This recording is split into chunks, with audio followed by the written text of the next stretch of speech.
002 그리스도 요가 한 장 -1 본서 그리스도 요가는 나의 지난 책 히말라야를 넘어서 비안드 더 히멀라이어스의 후속편이다. 이 책에는 내 스승과 함께 했던 결코 잊을 수 없는 시간들, 잠사르로의 여행과 내게 맡겨진 임무를 완수하고자 소위 문명세계라 부르는 곳으로 다시 돌아오기까지의 과정이 그려져 있다. 그리스도 요가의 영광스러운 계시는 무한한 가치를 지닌다. 그것은 다가오는 사랑과 지혜로 충만한 시대의 기초이다. 오늘날의 문명은 과거의 문명들의 운명이 그러했듯 한 줌의 재가 될 것이다. 링수이라 은자와 헤어지고 나서 우리는 그리스도 요가의 수련을 본격적으로 시작하기에 앞서 잠사로에 있는 내 스승의 고요한 남자로 가는 것이 낫겠다는 데 의견의 일치를 보았다. 그래서 우리는 그곳을 떠나 그곳으로 향했다. 여행 동안 우리는 길 위에서 서로의 우정을 나누었다. 그 여정의 한 걸음 한 걸음은 내게 있어서 계시의 과정이 되었다. 창포대 브라마푸트라 강을 건넌 뒤 우리는 그날 밤 강가의 한 동굴에 쉴 자리를 마련했다. 거기서 우리는 마른 나뭇가지들을 찾아 불을 활활 피운 뒤 그 위에 우리가 가져온 음식을 요리해 먹었다. 밤이 깊도록 우리는 불을 계속 피우며 은자님과 그의 삶에 대해 얘기를 나누었다. 그러다 어느 순간 나는 골아떨어졌고 태양이 떠오르고 나서야 잠에서 깨어났다. 날씨는 추웠다. 하지만 나는 새로운 활력으로 상쾌해졌다. 씻기 위해 강가로 내려갔다. 돌아와 보니 아침이 준비돼 있었다. 우리는 식사를 하고 나서 라사행 무역로를 따라 디켈린까지 갔다. 거기서부터 랑추 강을 따라 좌측으로 난 길로 갔고 거대한 얌드록초 호숫가를 따라 이어져 있는 무역로로 들어섰다. 얌드록초 호수는 그 색깔 때문에 팔티 호수 또는 터키옥 호수라 불린다. 우리는 이곳까지 오는데 사흘이 걸렸다. 길은 몹시 험했고 폭이 2피트밖에 되지 않았다. 그러나 마침내 우리는 무역로에 도착했다. 이것은 비교적 편한 길에 들어섰음을 의미한다. 작은 촌락 페레종에 도착하자 내 스승은 그가 잘 아는 촌장의 집을 찾아갔다. 촌장은 우리에게 조랑말 2마리를 내주었다. 잠사르까지 가고 돌아오는 길 내내 듬직한 티베트 조랑말을 탈 수 있어서 나는 기뻤다. 내 조랑말은 종마였다. 온몸이 검은 칠흑빛이었고 아주 튼튼한 다리를 가지고 있었다. 나는 그놈을 검은 왕자라 불렀다. 그놈은 처음에는 조금 제 멋대로인 듯 보였지만 서로 정이 들면서 차츰 안정되었다. 말을 타는 것은 나의 재능 중 하나이다. 왜냐하면 나는 어릴 때부터 말들과 함께 자랐기 때문이다. 아주 어렸을 때 우리 집에는 검은 왕자라는 이름의 아주 거친 검은 종마가 있었다. 아무도 그놈 근처에는 가지 않으려 했다. 그러나 나는 막사 안으로 들어가 아마인 찌꺼기를 먹이곤 했다. 그놈은 그걸 맛있게 씹어 먹었다. 어느 날 내가 말에게 먹이를 주고 있는 것을 보신 부모님이 너무 놀라 다시는 그런 짓을 하지 말라고 타일렀다. 그러나 나는 그놈을 사랑했고 그놈 역시 나를 물거나 발로 차려고 한 적이 한 번도 없었다. 내게는 천부적으로 말을 잘 다루는 능력이 있는 것 같다. 이른바 마부의 언어라는 것을 가졌다고나 할까. 그것이 무엇인지는 나도 모른다. 그것은 일종의 비밀로 여겨졌다. 그러나 마부의 언어 같은 것은 존재하지 않는다고 나는 확신한다. 다만 동물들을 사랑하는 마음에 대한 반응만이 있을 뿐이라고 생각한다. 내 티베트 조랑말을 보고 있노라면 검은 왕자가 떠올랐다. 그래서 나는 그놈에게 검은 왕자라는 이름을 붙여주었다. 내 스승과 나는 길을 걷는 동안 이런저런 잡다한 얘기들만을 나누었다. 잠사루에 도착할 때까지 우리의 본격적인 공부에 대해서는 아무 말도 하지 않기로 결심했기 때문이었다. 수마일 동안 우리는 눈앞에 펼쳐진 풍광을 바라보면서 앞으로 나아갔다. 나의 머릿속에는 종종 링수이라 은자의 암자와 내가 거기서 받은 가르침에 대한 상념들이 흘렀다. 내게 있어서 은자님에 대한 기억은 너무도 생생했다. 길을 가는 동안 그의 많은 말들이 나의 마음속에 펼쳐졌다. 종종 나와 내 스승의 생각이 상당히 일치하곤 했다. 그럴 때면 우리는 그것들에 대해 많은 이야기를 나누었다. 사흘째 되는 날 우리는 터키옥 호수에 도착하였다. 여기가 얌드록초 호수군요. 내가 말했다. 그곳은 내가 태어난 스코틀랜드의 하일랜드에 있는 호수와 쏙 빼닮았다. 호숫가로부터 멀지 않은 곳에 섬이 하나 있고 그 너머에 눈 덮인 산들이 펼쳐져 있었다. 물은 청록색이었다. 이 물빛 때문에 사람들은 이곳을 터키옥 호수라고 불렀다. 바람 한 점 없었다. 호수의 표면은 고요했다. 나는 조랑말에서 내려 호숫가로 내려갔다. 수많은 물고기들이 헤엄치고 있었다. 나는 낚시꾼의 눈빛으로 물고기들을 노려보았다. 낚싯대와 낚싯줄이 있다면 얼마나 좋을까 하는 생각이 들었다. 낚시꾼에게는 그야말로 천국이군요.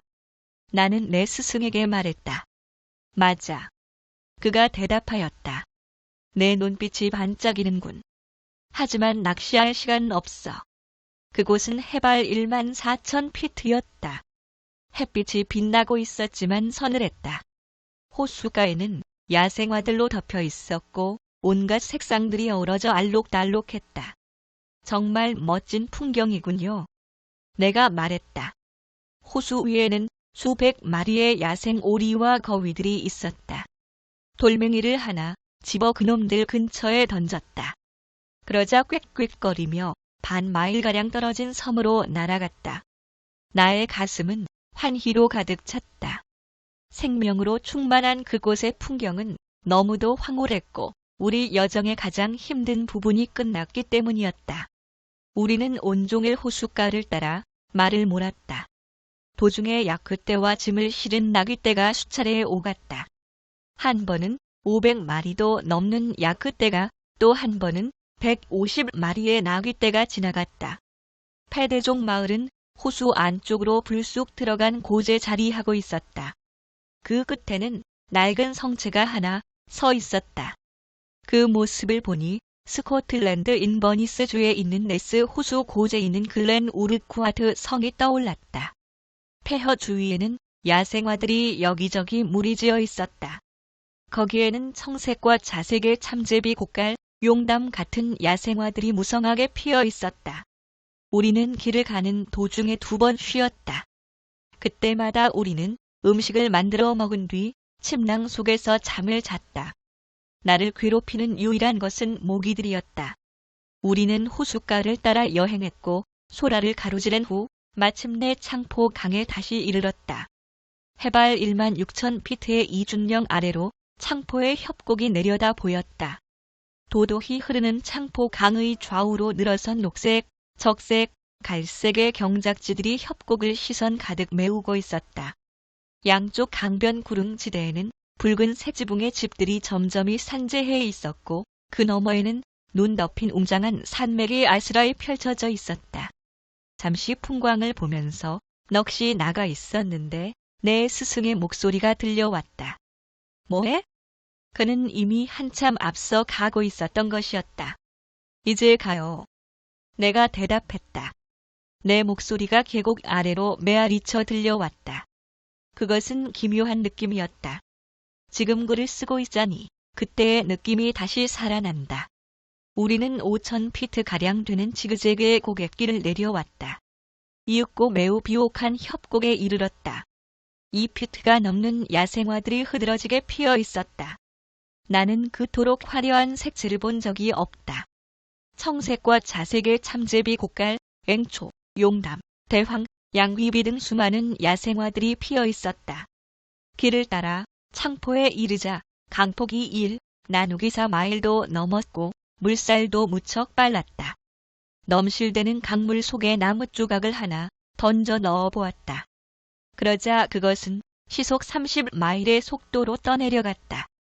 거대한 히말라야 산맥의 놈들이 녹아내리고 최근 며칠 동안 내렸던 폭우로 인해 창포 강은 범람하고 있었다. 우리는 창다종에서 쉬었다. 내 스승은 무역로를 따라 늘어선 마을들에서 잘 알려져 있었다. 창다에서 우리는 촌장 도르창의 집에 초대를 받았다. 거기서 우리는 융숭한 음식 대접을 받고 잠을 푹 잘 수 있었다. 다음 날 우리는 강변을 따라 내려가 착삼에 도착했다. 거기서 우리는 통나무를 엮어 만든 나룻배를 타고 안전하게 강을 건넜다. 이 시기에 강은 매우 위험하다고 여겨졌지만 안전하게 건너편 기슭에 닿았다. 출발 지점에서 반 마일도 더 아래쪽으로 밀려나 있었다. 여기서 강폭은 수마일 늘어나 모래 황무지를 뚫고 거세게 굽이쳐 흐르고 있었다. 이제 강 저편의 길은 지그재그를 그리며 오르내리고 있었다. 때로 강보다 높았다가 다시 강기슭으로 내려앉았다가를 반복했다. 마침내 우리는 키추 강에 이르렀다. 이 강의 폭은 창포만큼이나 넓었다. 키추는 행복의 강이라는 뜻이다. 여기서 거대한 두 개의 강이 만난다. 키추는 라사에서 흘러내리고 있다. 창포 강이 여기서 키추 강과 합류한다. 눈이 녹아 흐르는 이 거대한 두 개의 강이 만나는 지점에서 물살은 엄청나게 요동쳤다. 폭이 수백 피트나 되는 소용돌이들이 불어난 물에 의해 더욱 거센 기세로 빙빙 돌고 넘실거렸다. 이 얼음물의 급류 속에서는 어떤 생명체도 1분 이상 살아남을 수 없을 듯 보였다. 얼음과 눈이 녹아 흐르는 거대한 소용돌이는 배라도 꼴꺽 삼킬 기세였다. 우리는 두 강의 물줄기가 만나면서 만들어내는 이 무시무시한 투쟁을 지켜보았다. 세상 어디에서도 이런 장관은 없을 거예요. 내가 말했다. 그래. 내 스승이 동의하였다. 이런 장관은 세계의 비경 중 하나지. 하지만 외국인 중에서 이 모습을 본 사람은 극소수에 불과해. 두 강은 이제 하나가 되었고 직각으로 꺾여 흘렀다. 그것은 여전히 데브라마푸트라였다. 키추 강을 삼켜 하나가 된 이 강은 티베트에서 가장 비옥한 지역을 관통하면서 바다로 흘러간다. 강의 양옆으로 비옥하게 경작된 밭들이 저 멀리 펼쳐져 있는 게 보였다. 이 지역 곳곳에는 많은 나루터들이 있었다. 첫 번째 나루터는 도르제트라에 있었고 그 다음은 아래쪽 지티시오종에 있었으며 또 게르바에도 있었고 티멘에도 또 하나 있었다. 이 모든 것은 40에서 45마일에 걸쳐 늘어서 있었다. 이 일대를 방문한 서구인은 아직껏 아무도 없었다. 우리는 여전히 라마의 법복을 입고 있었다. 법복 덕분에 많은 혜택을 받았다. 나의 스승이 대화를 주도했고 나는 질문을 받았을 때에만 티베트어로 대답하였다. 나는 끝없이 흐르는 대화에 빠지지 않도록 자제하였다. 여행 도중에 우리는 몇 명의 라마승들을 만났다. 그들은 나의 스승을